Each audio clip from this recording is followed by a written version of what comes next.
আসসালামু আলাইকুম এভরিওয়ান, কেমন আছো তোমরা সবাই? আশা করি সবাই অনেক ভালো আছো। আর আল্লাহর রহমতে আমি অনেক ভালো আছি। তো আজকে বরাবরের মতো একটা ভিডিও নিয়ে চলে এসেছি। আর ভিডিওটা কি সেটা তোমরা দেখতেই পারতেছো। ভিডিওটা হলে আজকে ডিম দিয়ে মূলা দিয়ে রান্না করা হবে, সেটাই তোমাদের সাথে শেয়ার করব। তো আমি কিন্তু প্রথমে এখানে 2টা ডিম ভেঙে নিয়েছি আর কি, ভেঙে তারপরে ধরে অল্প পরিমাণ পেস্ট লবণ দিয়ে আর কি গুলে নিয়েছি যাকে বলে। তো ওটা তোমাদের সাথে শেয়ার করলাম না, ওটাতে তোমরা বুঝোই যেভাবে ডিম অমলেট করো ওইভাবে করে আর কি ডিমটা গুলে নিয়েছি। তারপরে এই ডিম 2টা দিয়ে আমি কিন্তু 4টা ডিম ভেজে নেব, মানে ছোটো ছোটো করে 4টা ডিম ভেজে নেব, যাতে করে আমাদের 2 বেলা আর কি খাওয়া হয়ে যায়। তো তারপরে কিন্তু এই যে দেখতে পারতেছো সেম পদ্ধতিতে কিন্তু ডিমগুলো ভেজে নিতেছি। ডিমগুলো কিন্তু একদম অল্প অল্প জালে ভাজতে হবে, বেশি জল দিলে কিন্তু পুড়ে যাওয়ার সম্ভাবনা থাকবে। আর অবশ্যই তেল দিয়ে রাখতে হবে, তেল না থাকলে কিন্তু ডিমটা পুড়ে যাবে। তো আমি কিন্তু সেমভাবে 3-4টা ভাজছি, এটাই লাস্টটা ভাজলেই শেষ। আর এই যে মূলা দিয়ে ডিম দিয়ে কিন্তু আমি প্রথমবার রান্না, দ্বিতীয়বার রান্না করে খাচ্ছি, আরও একবার রান্না করে খেয়েছি, খুবই ভালো লাগে। আর অবশ্যই কিন্তু একটু ঝাল নুনটা বেশি দিতে হবে, না হলে কিন্তু স্বাদ লাগবে না। তারপরে কিন্তু ডিমটা ভাজার পর আমি পেস্টটা ভেজে এখানে মশলাটা বুনে নিয়েছি। আমি কিন্তু এখানে কোনো বাটা মশলা ইউজ করিনি, শুধু গুঁড়ো মশলা আর পেস্ট দিয়ে কিন্তু রান্নাটা করে নিচ্ছি।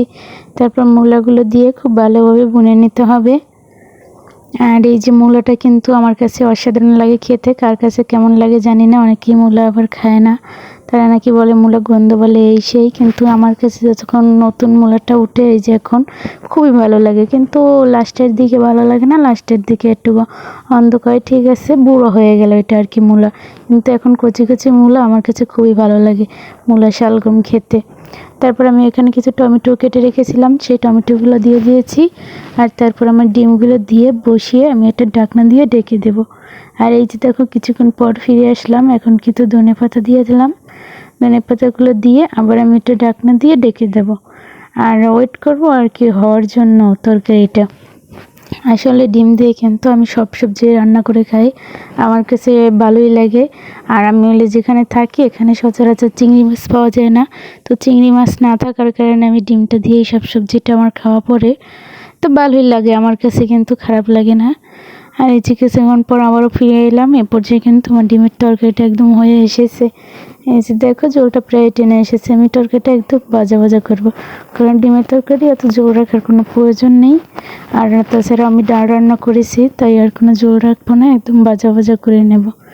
জাল নুনটা একটু বেশি হলে এই তরকারিটা খেতে ভালো লাগে, আমি কিন্তু আগেই বলেছি। এই যে দেখো কি সুন্দর একটা কালার চলে এসেছে, আর আমার তরকারিটা কিন্তু হয়ে গেছে।